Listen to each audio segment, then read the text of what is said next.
Hello everyone, my name is Rahman Shaikh EarningWala, and today I am going to do an amazing interview of an amazing personality.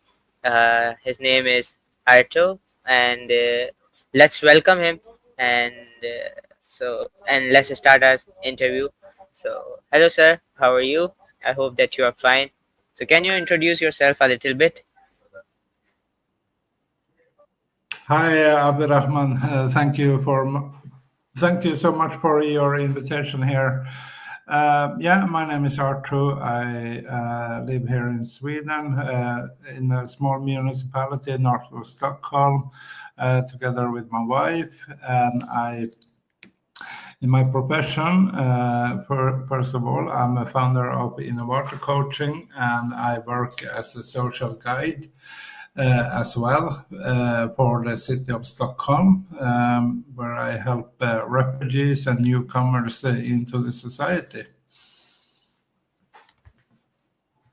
That's an amazing introduction. So, uh, sir, my first question from you is, can you tell me that, like, what inspired you to establish InnovArto coaching, and what vision guided you at the start? I try to make it short, but I say this that it's a long story back in time. You know, small step in my own development as a human being, with a lot of reflections, and in combination with my work, where I realized, I'm quite good coaching, because most of my work has been coaching people, guiding people, but also coaching people to make them believe that they are brave enough, they are strong enough to take, for example, their own steps into the society, to learn the language, to learn how the system, and most of all, build up the life again, because most of my clients have lost everything. They have in Syria, in Afghanistan, in Congo, in Somalia, and Sudan, for example, where there has been a lot of war and conflicts and all. So that's the biggest step for my clients, to start their life over again from scratch, with zero, with nothing.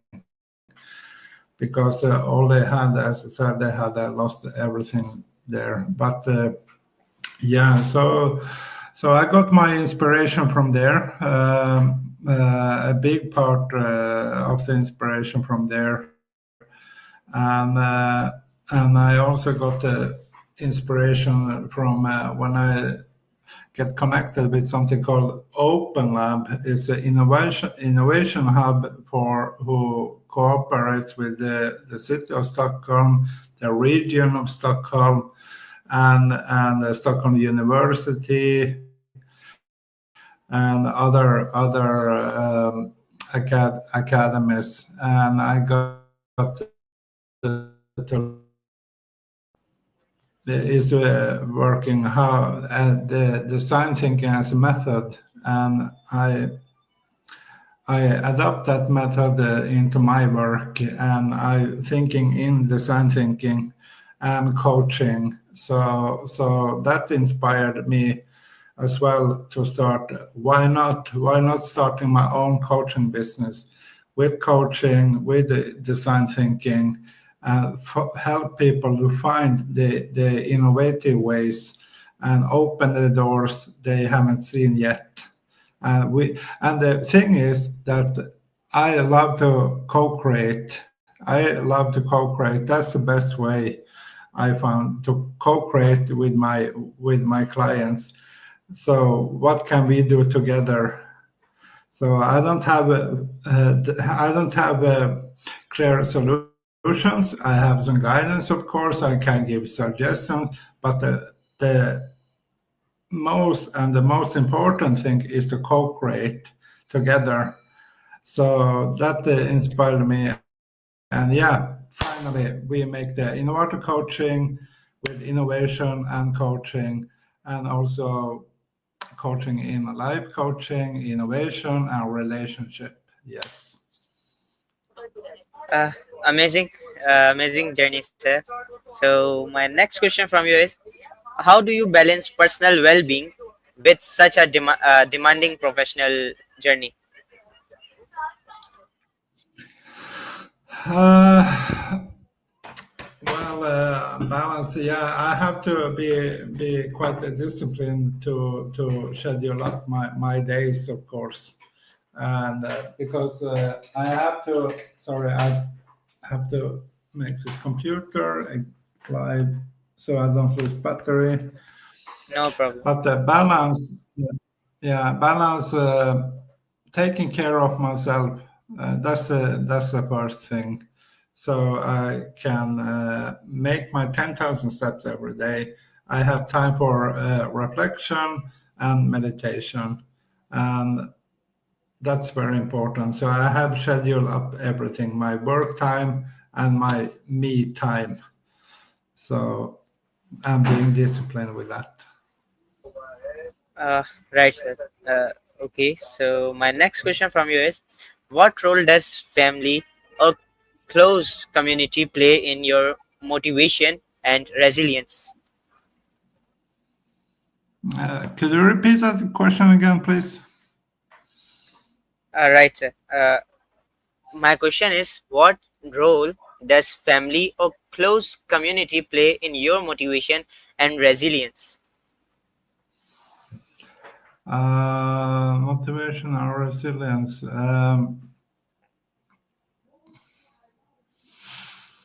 That's a good question, actually. There's a lot of things in that, but the motivation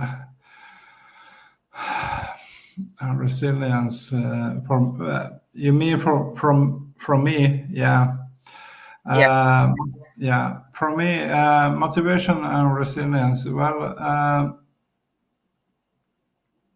motivation is, of course, when I see my clients succeeding, of course, and that's give me motivation and see that things are possible. Resilience. Some days are not easy at all.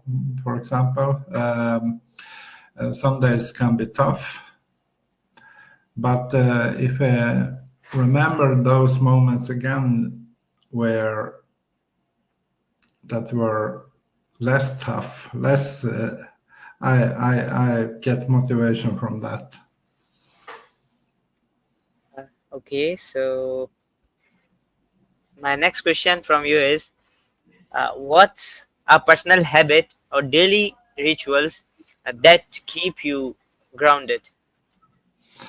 I would say meditation, and yeah, daily meditation, and I have my 10,000 steps. 10,000 steps is also a kind of meditation, but moving meditation.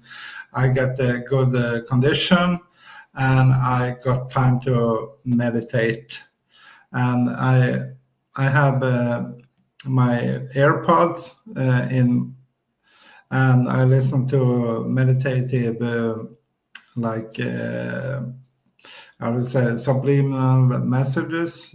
Positivity. So that's what I do. Okay, so from here, my next question from you is, like, as you say that you do meditation, so can you tell me that how much meditation is important in human being life? How much it depends. I mean, we are all different, but I would say I would recommend for someone who is not used to meditate, maybe 5 minutes, maybe 10 minutes. I don't meditate more than 50 minutes myself, actually. Just concentrated meditation, because I have found out that 1 hour meditation is, I'm not sure if that do anything really, but 10 minutes per day, that's just fine. You can do it in the morning, you can do it during the day, and you can do it in the evening as well. So 10 minutes, but I do actually do some small meditation in the morning, like 5 minutes before I go to work, and I do 5-10 minutes during the day and in the evening as well. So that's my trick. And if anyone want to follow that schedule, be my guest. But the best thing is to try out for yourself. That's the best thing. uh, right, sir, because I also believe that meditation is 90% important in human life. Yeah. So my next question from you is, which book or idea outside of your field has deeply impacted your perspective on life? Oh, outside my field, which book? Oh, there are actually very many books, of course. Uh,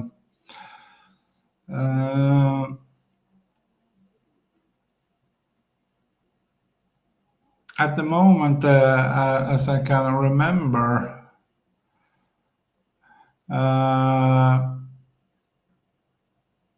there is a book I remember. I don't remember the title, but I remember the story. And it's a very deeply human, touching story. And it's a Canadian story about a man who had lost his wife and child because he was mentally ill, and he got in prison, and he had to start a life again in another town in Canada. And he wasn't not an evil man, but he got a reputation that he would be a very violent man. But he tried to open a hardware store in that in the story in that town, and he started to help his neighbors. He got better, mentally better, and he helped his neighbors, and people start to talk to him and visit his iron store. Often a hardware store, often, and he finally met a woman with a child, and yeah, well, I won't tell the end, but I don't remember the title, but he finally they finally got together.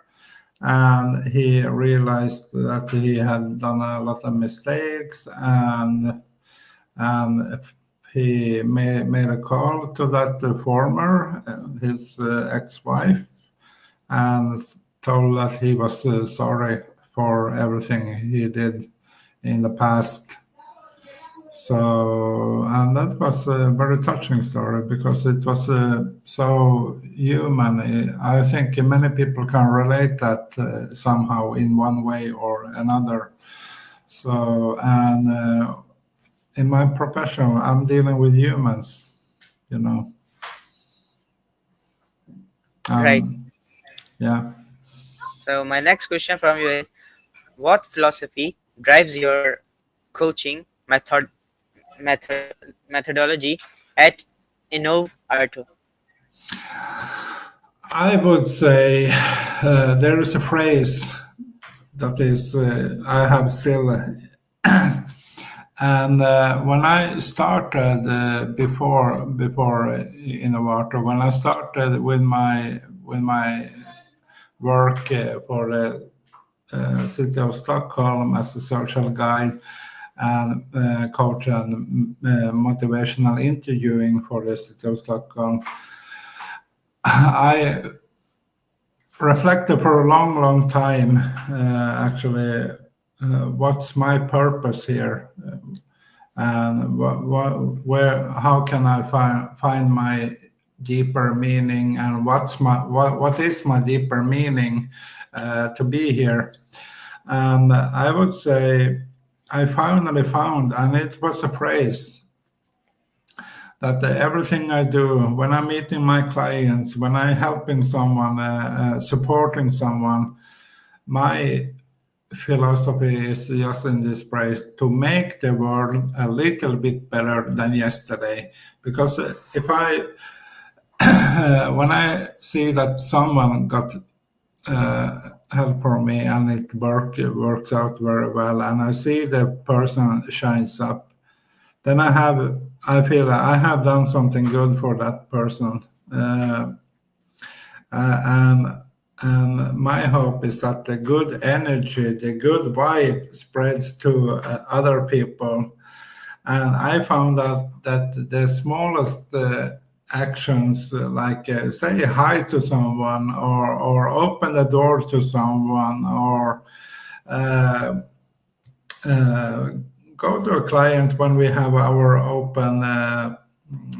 We have something we call drop-in, where everyone can come and ask for support and help. I used to go sometimes to the visitors and say, "Hey, there's coffee up there. Do you want to have a coffee or something?" Or, "Hey, long time, I haven't seen you. Come have a coffee with me and we get to talk." So small actions, and I can see how people are brightening up, because when people are seen, when they're heard, when someone listens to them, it makes magic, I promise you. So make the world a little bit better than yesterday with small things, small actions. Right. So my next question from you is, what leadership's quality do you believe are most essential in today's world? What do you think? The the quality, yeah, mm, I would say kindness. Kindness is so important, because as you see, the state of the world today, um, it addresses the importance that kindness is so important. Because you see, we have so many conflicts, so unnecessary conflicts all over the world, and it affects everything to daily life. But kindness, yes, I would say kindness. Right. Yeah, it's actually very important leadership quality. So Yeah. my next question from you is, how do you foster collaboration among individuals or team with very different perspectives? Um, Yeah, well, first of all, an invitation is always good. And I encourage people with different perspectives to tell what they have in mind. And I want to, I say, yes, honestly, I want to know what you are thinking. What's your view? How would you make it? And what's on your mind? And that can be a bit shocking for many. Oh, do you want to know what I think? Yes, I want to know what you think. I'm not you, and there is no right and wrong in your thinking. I just want to know how you think, and can you explain how you are thinking? Because and I want to ensure that everyone's perspective is so valuable.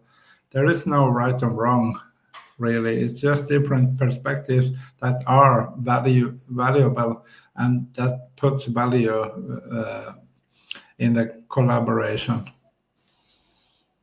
Right. So my next question, I think that it's a little bit funny, but I want to know that if innovation were a flavor of ice cream, which one would you choose and why?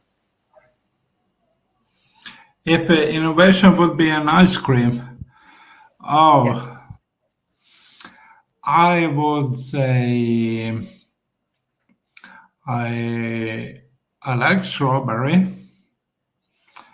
Um,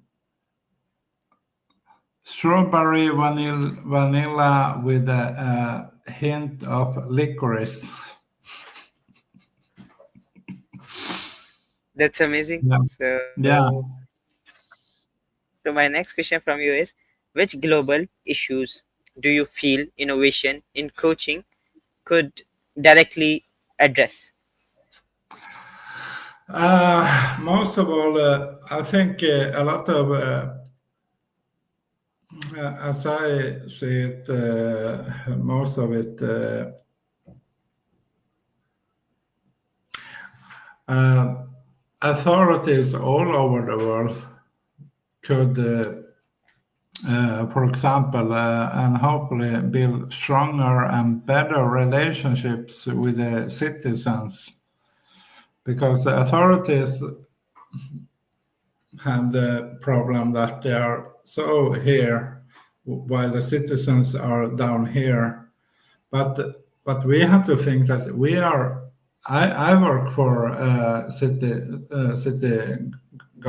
governmental public service, but we have all to realize that I'm human, you are human, my client is a human, and we have different backgrounds and all, but we share the same planet, we share the same almost the same circumstances, and most of all, we are human. We are flesh and blood, and so authorities all over the world should step down from their high horses and get to the level where they meet people for real. Right, right. So my next question from you is, if you could create a coaching superpower, what would it be? Creating coaching superpower. Yeah, Yeah, well, I would create something that make people think in the way of design thinking, to be so open-minded and as possible, because we have so many prejudices and we have so many limits we are, and but and we have to challenge ourselves more. So something that makes people poof open-minded. That would be think open-minded. Whoa. right. Okay. So my next question from you is, what everyday object do you think uh, desperately needs innovation? Object. Well. Innovation. Well, I would say, well, and there is a lot of things, of course, but I would say transport maybe, because we have so much pollution all around the world, and so I would say transport, for example. So we something that make transport create less pollution. And well, we have started with all these electric cars and Tesla and all, but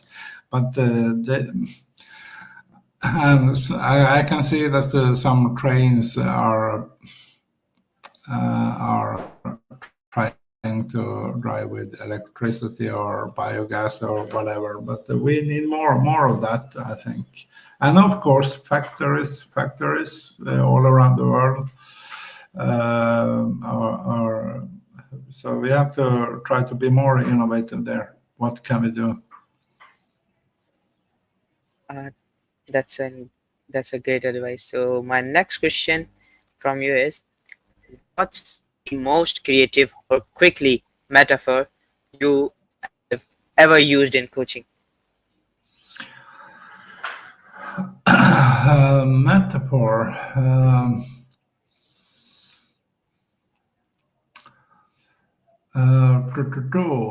Let's see. Well, I don't use it. Well, I use metaphors, but it's just in the moment, when I'm coaching them, when they come up in mind. So I don't have a particular metaphor I use, really. But maybe metaphors in kind of stories, like for example, yeah, you can take the something religious from the Bible or Quran, for example. There is a lot of stories there. The Lord of the Ring, and some mythology, Greek mythology, Roman mythology. There are so many great ancient stories we can pick from. So it just come up in the moment. Right, sir. Okay, so in last, can you give an advice to our viewers who watching us live? Any advice? Any advice? And advice, I would say, first of all, well,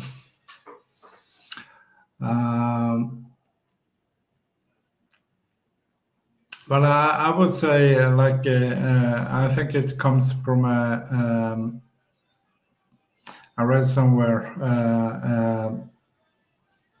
a guru said once to his patient that don't believe me, don't believe what I say. So I could say that, but I would turn this. Believe your feelings, because your feelings tell the truth always. So always listen to your feelings. What do you feel now? So where the feelings are pulling you. So I would say that listen to your feelings.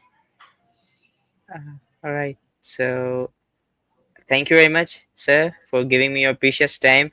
And in last, I would like to say that it's a great chatting with you, and I learned a lot from you. Thank you very much Thank for you. your precious time. Thank you, Abdurrahman. Thank you so much for being here. Thank you very much, sir. So yeah, Thank you. that's all from my side. So we will meet soon. So till then, take care of yourself. Stay tuned with us. Bye bye. Bye bye.